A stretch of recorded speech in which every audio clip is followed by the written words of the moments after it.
Hello hi नमस्कार good morning केमिति अच्छा समस्ते आशा कर बहुत खुशी थे बहुत एंजॉयमेंट करेंगे। बर्तमान देखु शुभ सका बर्तमान आम मामू घर जी तैयारी चलती आर मास 9 तारिख में घर को जी से गोटे पिला आर मास 9 तारिख में घर को जी से मसरे कम से कम 6 थर खंड से बेग को खोलिकी सजासजी चलाई जिनस एपट को नौ फिर सेपट को नौ एपट नौ सेपट नौ माई साबुन भी किणी एपटे मार्ग साबुन रखिले सेपटे कलकेट रखुच्च सेपटे कलकेट रखिले एपटे सर्फ रखुच्च आम मामू किंतु माई की बहुत भल पाती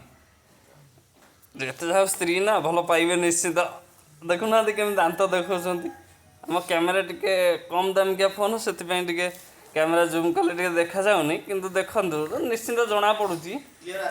क्लीयर आसुनी किंतु दांत देखा मामू देखु सांग मैंने ये हमें आम माई प्रति मामूर भल पाइबा देखो से बेग जो लगेजटा थुआई से लगेजटा कम से कम गोटे मस 4 थर खोला आज ये छोट बेग पशि देखो काली बेग फेर खोला है कि फेर आउ थे पशिव